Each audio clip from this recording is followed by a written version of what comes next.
Hello, welcome to the Fine Lines panel discussion on artistic soul. This is the theme for the October 8th and 9th conference that will be held from 10 a.m. to noon Central Time. We have with us David Martin, the founder of Fine Lines Literary Journal, over 31 years now. Unknown caller. We have Zan Johns, or Zanetta Vernado Johns, a wonderful, prolific poet and writer, and Jill of all trades. So welcome, Zan. We have Kim Susson, who is a philosopher, a photographer, and also a Jill of all trades. And we have Carlos Miller, the book shepherd, I believe he goes by, who helps people get their books published, as well as a prolific writer. Welcome everybody today to our panel discussion. We're going along the theme of artistic soul. And I'm just going to jump right in. I'm going to take one moment. I'm going to let David speak first, and then I'm going to jump in with questions. So David, would you like to introduce the conference? Well, this is the conference that has a theme of the artistic voice. And it's loaded. Those two terms, artist, artistic, and the soul, the artistic soul, the voice of the soul speaks so much. I mean, we could talk for weeks about what it is to be an artist, couldn't we? And then I think this group could talk about what is the soul and how does that work with us and help us for weeks.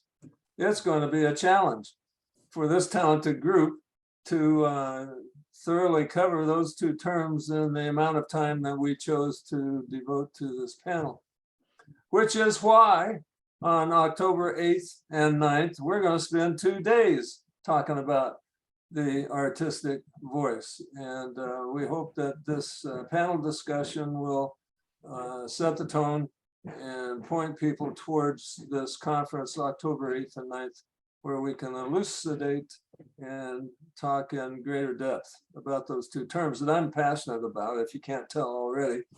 And I wanted to be an artist since I knew kind of what an artist was at the age of 4. I remember talking to my mother, what do artists do? And she turned around and gave me that question, what? That I got used to because I asked so many questions as a kid growing up. It was much later when I thought I needed to know what a soul was and how that might help me. But goodness, this is exciting. I'm ready for this. Thank you, David. I'm going to start with Zan, and I'm just going to go around the room and get responses from everyone. But I want to know, when you heard the term artistic soul, what thought came to mind about that? How could you relate to that? Thanks, Lisa. First, I thought about my soul, my essence, the core of who I am. I think of this soul as the invisible part of me. It's forever, it's indisputable, it's valid, it's everything. When I think about my artistic soul, my soul uses, well, all of our souls use our bodies to interact with the outside world, to interact with others. My artistic soul can be seen, it can be heard through my words, it can be seen through my actions and how I treat other people, how I treat nature, how I engage with nature, what I have to say about nature. That's my artistic soul. I think about one thing I've learned so much being in this Fine Lines community. And we like to ask, what would we say to our younger selves? I want to reframe that for myself. What I've learned is to ask the question, what would my younger self say to me now? When I go inside my mind, I listen to my soul. I've got things that the younger Zan wants to share with the world. That's my soul. That's my artistic soul, my truth. I'll stop there. Thank you, Zan.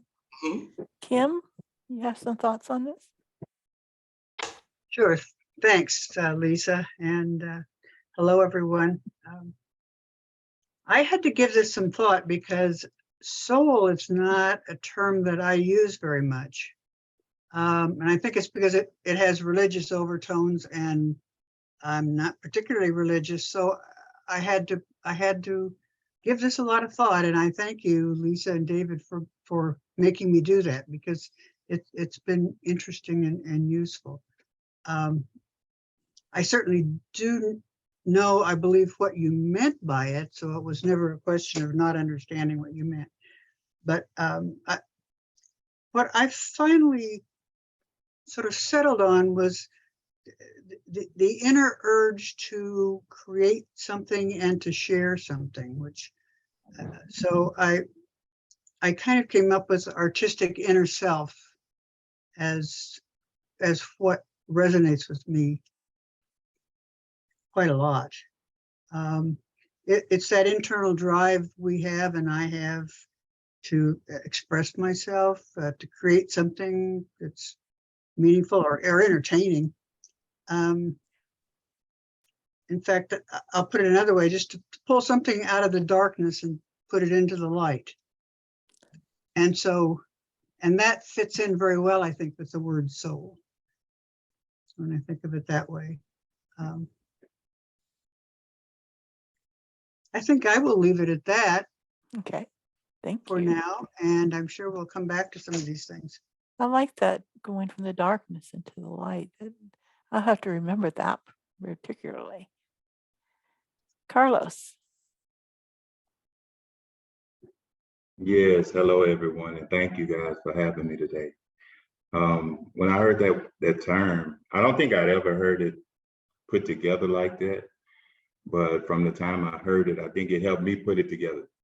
Because so many times, especially when we start to learn and understand our love for art, and sometimes writing gets set in its own exclusive category, and a lot of time we don't consider that it's an art form. And in many ways, the way we exclude writing from being an art form, we exclude the writer from the writing. But when you term it artistic soul, it reattaches itself and it takes away that dividing line, because you are the soul. Every day you wake up, you are the soul. I'm my own individual soul. Each of you are your own individual souls, and you are the artist. You don't go to work and stop being a writer, stop being an artist. You don't log on or go to family dinners, and people around you may not consider it, but in your mind, you're always the artist and you're always creating something. So I think that term in and of itself helped me revisit the reality of who I really am and who I always am, because you're obligated to be who you are, and that's the artist. Thank you. Mm-hmm. David, do you have anything you'd like to add? Oh, where do I start? The role of the arts is to inspire and engage. If we're writers, whether we're poets, essayists, novelists, whatever, is there anything more important than that? To inspire and engage our readers. And hopefully with this panel discussion, we can talk about how to achieve that, inspiring and engaging, and bring readers into our community, so that we let the beauty we love be what we do. Rumi is a friend of mine, R-U-M-I. He said that, let the beauty we love be what we do. Let the beauty we love be what we do. Isn't that what artists do, whether they're painters or sculptors or interior designers? Any art form. I can't think of another art form that doesn't do that.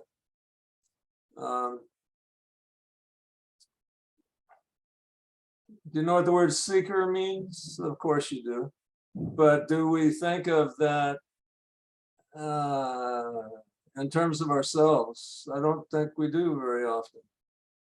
And yet, if we are artists, we are seeking, I hate to use the word perfection. I took that out of my vocabulary when I was 14 and told my mother not to talk about that anymore because I'd never be perfect. I'm a human being, and stop bugging me, please. And she said, well, if you're not perfect, you can always try harder. I'm trying the hardest I can, Mom, come on. How about progress? Let's use the word progress instead of perfect. She stopped talking to me that day. It took her 2 days to come back with something. I called that success when I was 14. Let's progress. We don't have to be perfect. And what perfect is the enemy of the good. I'd like to be good today and maybe a little better tomorrow and a little better the next day, but I sure don't have to be perfect, and I don't expect anyone else to be perfect. But I've been a seeker and I still am. However, I stopped asking the books and the stars and I started listening to the teaching of my soul. Every time I read that, it sends tingles down my back. That's a Rumi quote too. I have been a seeker and I still am, but I stopped asking the books and the stars. I started listening to the teaching of my soul. And right away I said, well, how does my soul teach me? I'm not even sure I can define soul correctly, properly. But I'm trying every day when I show up in front of the screen and type. I seek to be better today at my art than I was yesterday, and hopefully I'll be better tomorrow than I am today. That's all we can do. And I think that's enough.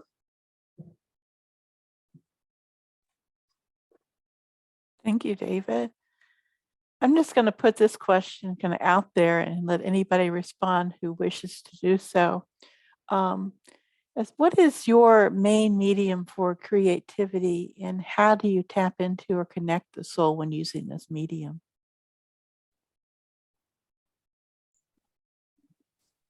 I'll jump in. Okay. Mine is being in touch with my feelings, being in touch with my heart. Whatever is going on inside of me, however I process life, is what I write about.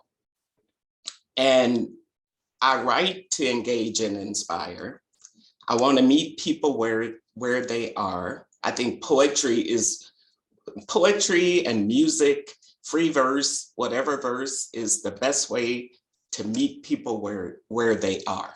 It's relatable.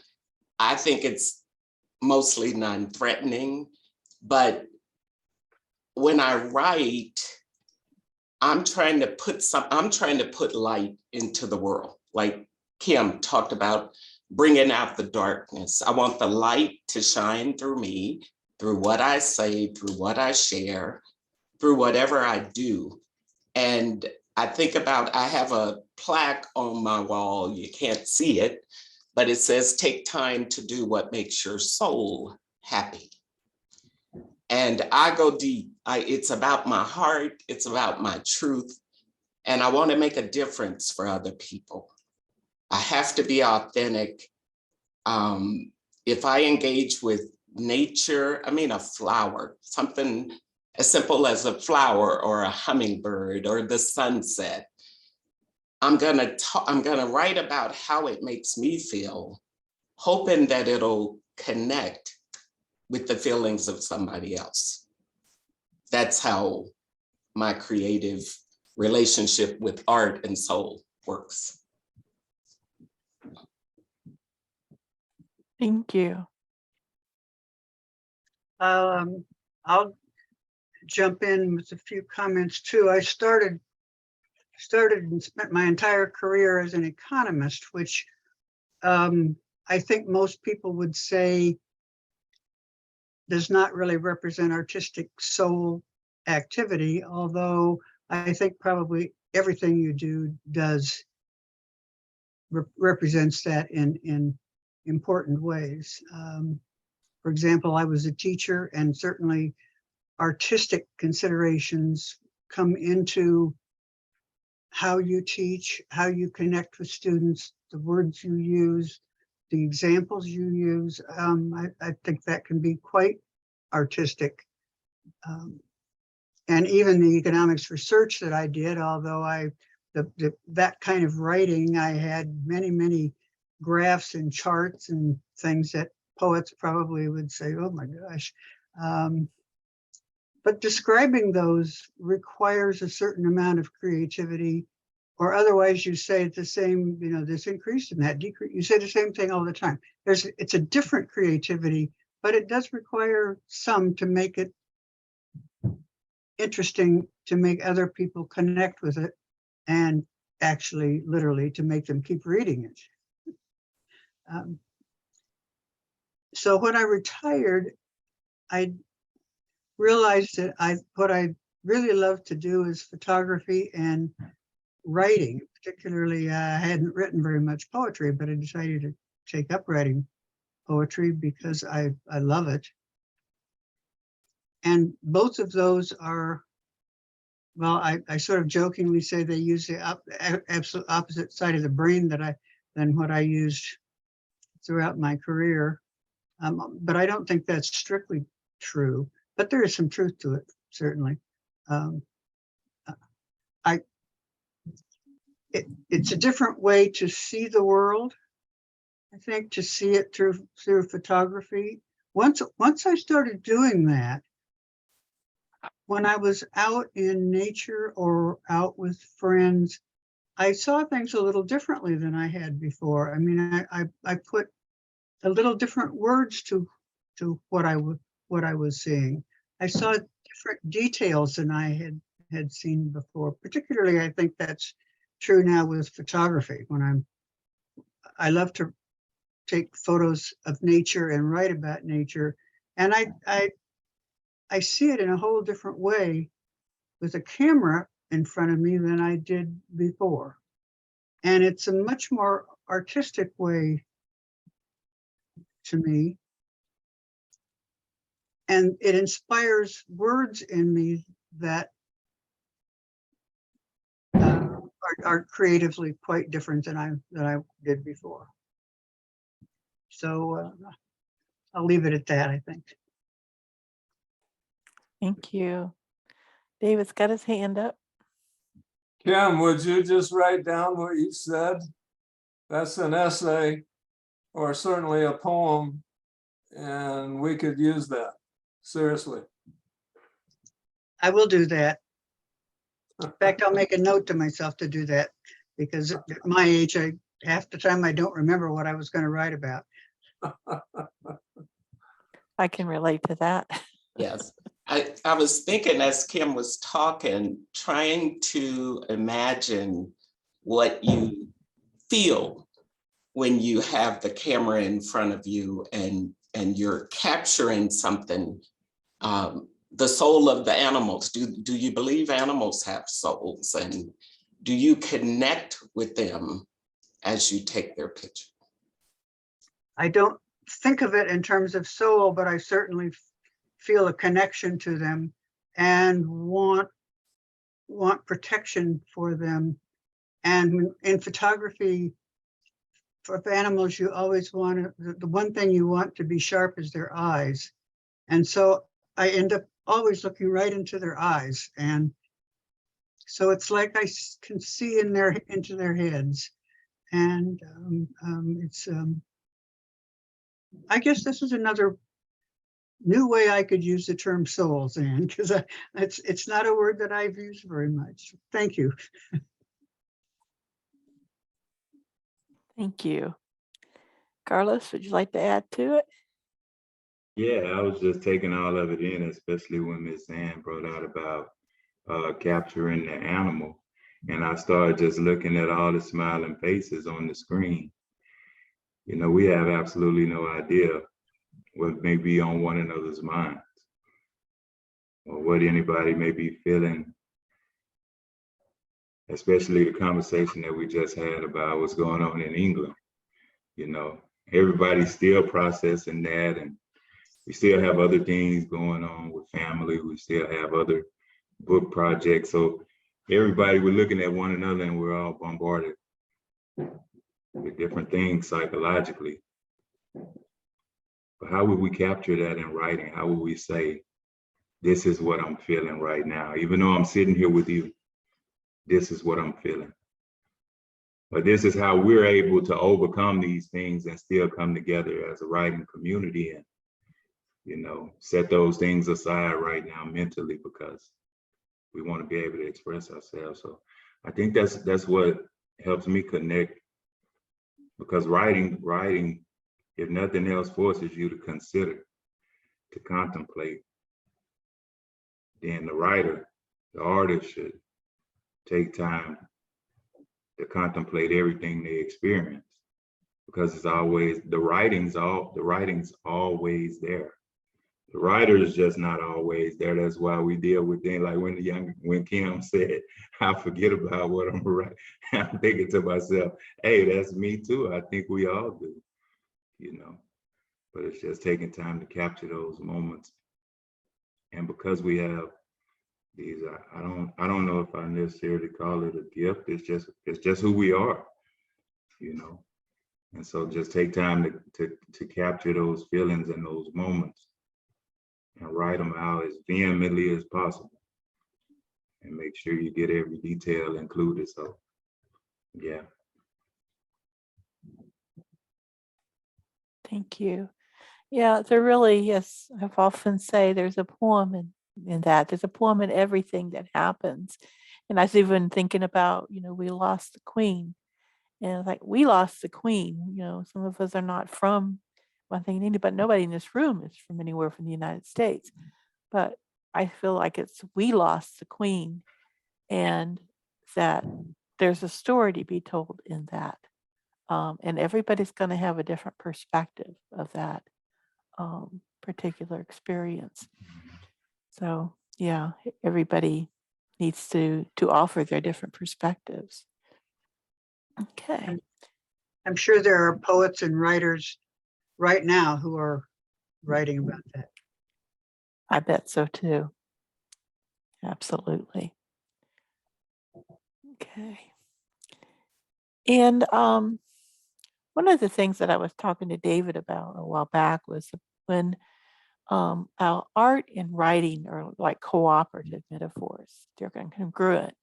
When art is created, the artist views the canvas and decides at which point to start, so the painting flows into a story. And when writing, the writer looks at the page and decides how their story needs to flow. So the pen becomes a paintbrush, and the paintbrush becomes the pen. They really are, you know, in sync with one another.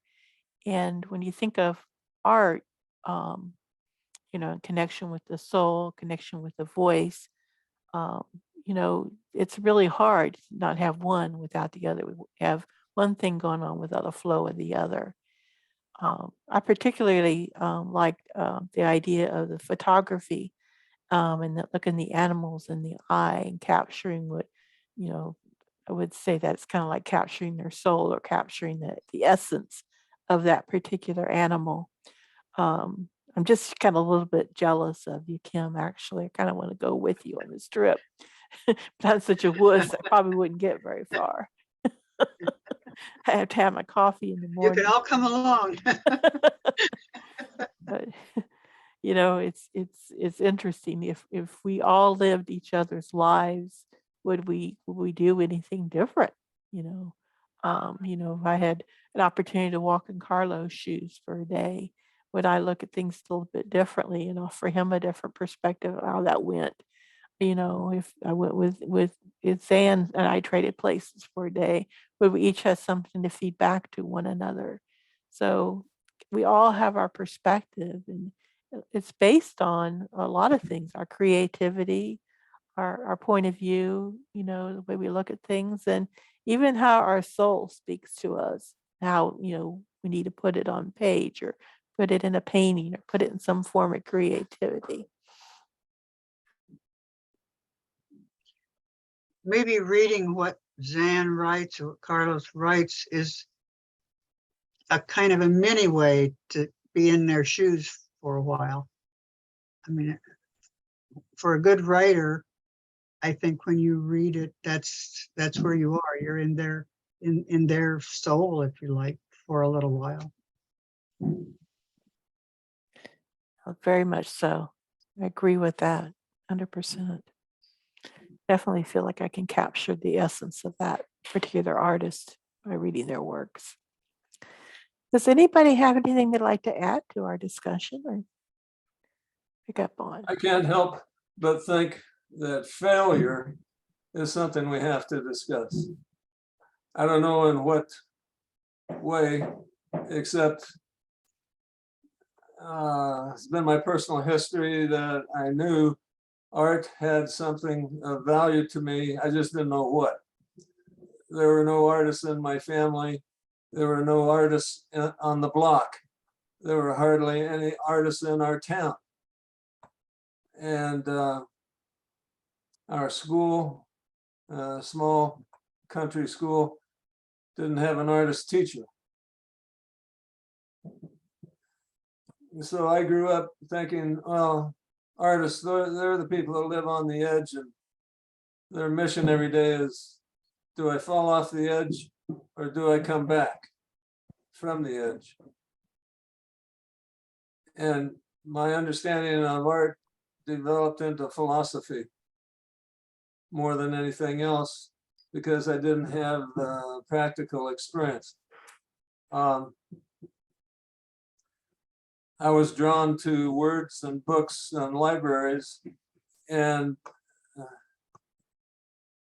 ignorant me did not consider that those were art forms. And they most certainly are. So another reason I didn't know how to even talk to an artist when I was older and actually met one, like he was a stranger from a foreign country or another planet. Do they talk the same as we do? And I was vulnerable. I think that was my fear. I was vulnerable because I did not understand. And I don't know how to exactly put that in words. I was fearful of my own vulnerability because I did not know. And it took me so many years to understand that that actually was a superpower. And I think I figured that out by reading too many Marvel comic books. And all of these superheroes that were originally desperate characters, ones who felt they had no voice, the ones who thought their muscles were too small and they weren't fast enough or they weren't smart enough. And Lois Lane wouldn't speak to them. Vulnerability can be a superpower. What if we talked about that? And I have so many vulnerabilities now, and in my current age, I am comfortable talking about them, but all of the time before this, I was not comfortable. The best way to have a good idea, I guess, is to have lots of ideas. And if you can throw some out and keep the ones that are left, supposedly those are the good ones. Maybe we could talk about that in art. I see artists doing that, having lots of ideas. They call them rough drafts. And after they fill up their portfolio, every so often they go through and see which ones they still like and discard the others. And if they have a portfolio full, they don't feel so bad by discarding the ones that don't measure up. The famous artists all did that. Is anybody watching the series Leonardo on TV? I recommend it. And it may not be the best of acting. It may not be the most precise way of sizing up a great artist from history, but they touch on subjects that I find interesting, and I learned from each one of them. Attitudes and specific ideas that I can apply to my art, which is writing, editing, publishing books. So I hope that made sense. There's so much to discover in our own souls that we haven't even touched.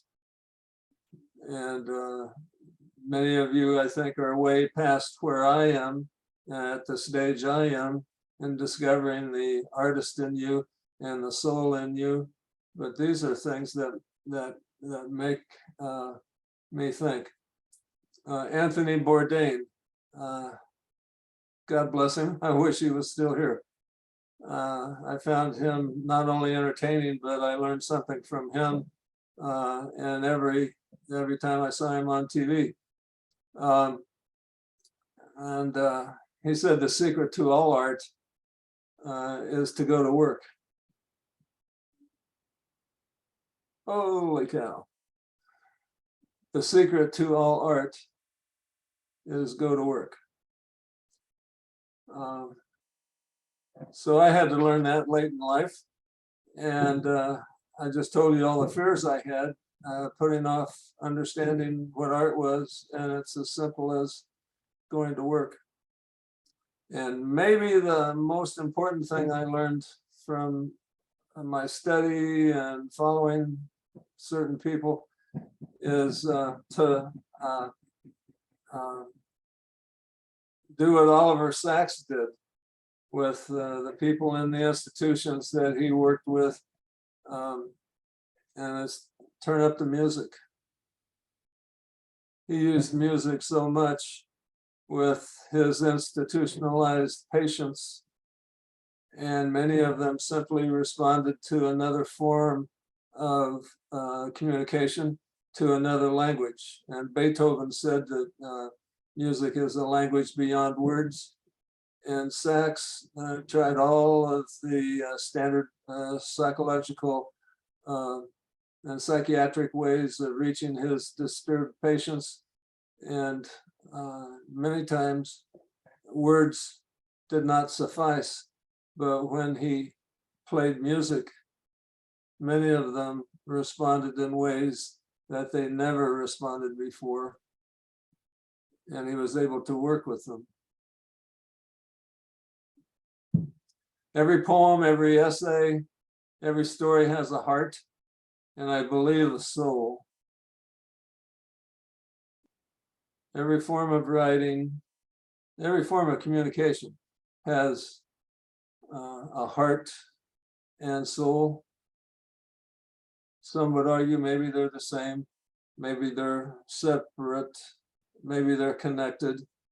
I think they are. And those are what we should share with our readers when we come back to writing and communication. I'm thinking about those things. Very good points too. Can I come back to the idea of vulnerability and failure. Yes. I was going to say, I think everyone, but I don't know. I'll just say for me, you spend your entire life trying to hide how vulnerable you are and trying to hide your failures from other people or the failures you think you have from other people. And I think one of the poet's jobs is to find that in yourself and to put it in, have it in your writing to help other people come to terms with their own vulnerabilities and their own failures. But it's extremely hard to do, particularly for someone like me. I've just kind of hidden those things all my life, because when you're a professor, who wants to know about those? It only weakens you in some ways. But when you're a poet, it strengthens you in some ways, I think. I agree. I'd like to respond to that before I forget. That's why I think sports are so important. I grew up in sports. I thought I was going to be a coach, and I was for a long time. And then I realized I was having more fun in the classroom than I was on the athletic field. And I focused totally on teaching. But there's never been a perfect football game. There's never been a perfect basketball game played. There's never been a perfect baseball game played. And you think about baseball, the best batters in the major leagues are lucky to bat 300. You know, that's getting a hit out of every 10 times at bat. That's not even half the time. And I appreciate sports so much. And I'm convinced that the best educator I had all the way through school until I got to college was a coach who made it so much fun to go to practice in Nebraska in August on a field that was hard as concrete, that barely had any grass, and the temperature was over 90, and we had to go twice a day. And he made that fun. And there was laughter everywhere. And after a while, everybody gave up saying, "Coach, I can't do that." And he would chew us out, and we'd all be laughing because he made it fun. And we'd go try again. And then we'd go try again. And then we'd go try again. Every day was a rough draft.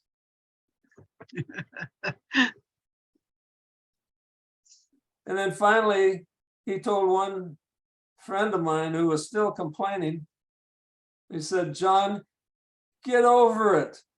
Get out there on the field. When I blow the whistle, run." Oh, it was still funny thinking about it. And he did, and we got better. And that's all that any teacher can realistically expect, or any coach. Go out and try. The most important angle in life is the triangle. You know, if I went to Namibia with Kim, all I know about photography is you point and click. I don't know anything about finding a frame and color coordination and all that. And she'd have to teach me everything. But it'd be fun. And I bet the second day I could do better than I did the first day. Go out there, everybody, and write.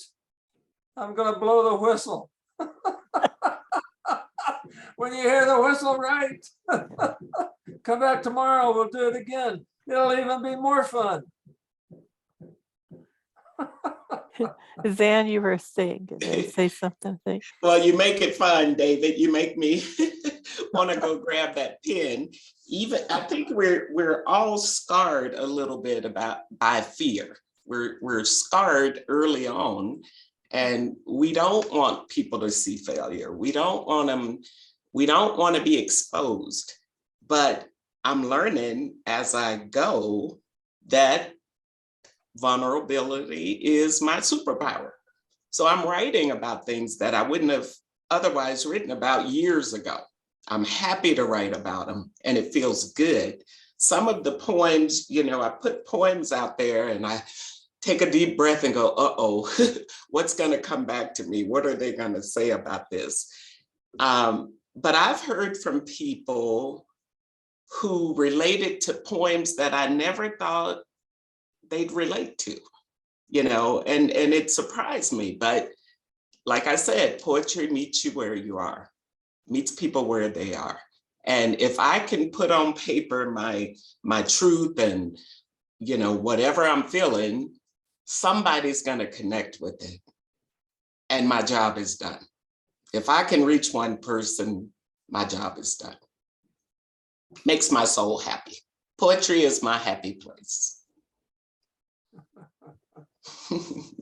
That Miss Ann, poetry is my happy place too. Poetry is definitely my happy place. I think in writing, you know, just when I really run free with writing, that's what I'm after. That's what I heard David ask, you know, take time to do what makes your soul happy. And there's nothing that can make any of us happier than being free. Being free from any of the limitation that was said early on, like the fear that we talk about, you know. When I was a kid, I'm sure I noticed it a lot in my grandbaby. She ain't scared of nothing. She'll try anything. And I'm sure at one point in our life, we wasn't scared. Before we touched the hot iron or we stuck our hand in the fan, and then different things started being put in place where now you know fear or now you know hurt, and all of those emotions leave a residual suffering and put up these walls of reservation that we just can't move past.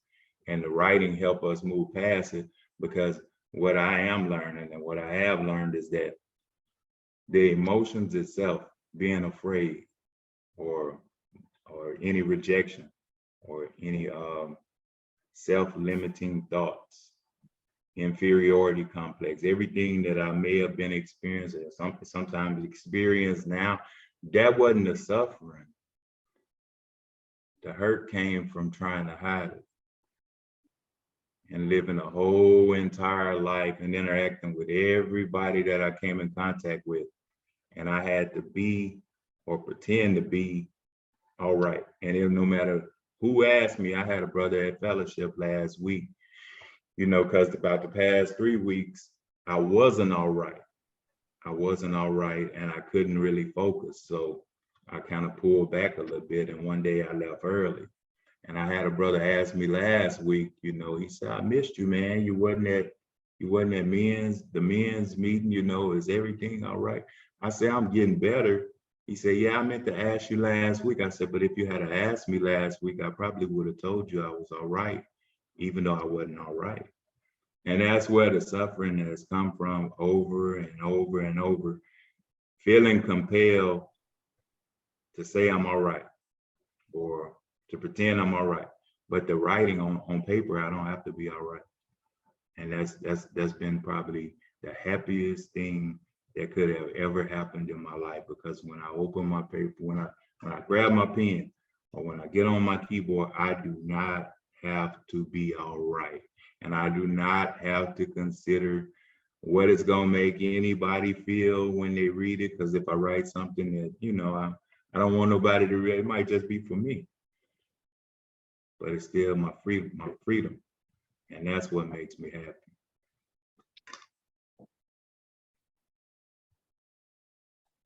And you're going to write that down, Carlos. Yeah, I'm gonna write that down. And send it to me, please. I'm gonna write that down. Sounds like everybody's getting them a writing assignment. That's a risk that you take whenever you talk with David. I know. How well I know. Well, I want to thank you. Oh, go ahead, Kim.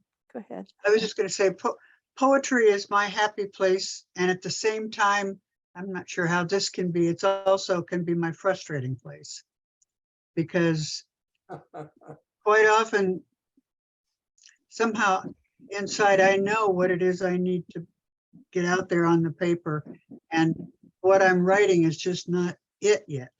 It's not there yet. And in that way, poetry really helps me put into words what's going on inside. As frustrating as that can be, that process can be sometimes. When I get it right, it really is my happy place. I don't always get it right, obviously. That's the failure place, but when I do, it's no feeling like it. Absolutely. Well, thank you all so much for coming to this panel today. I'm going to let David take us out with some closing thoughts, and we will sign off with our pens. So be sure to have your pen ready. One thing I'd like to say before we go is, if you haven't seen Steve Martin's movie Leap of Faith, please do. It's an old one, but I think it's still an important one. You'll laugh all the way through it. You'll see people grow. You'll see people in despair. In many ways, it's a very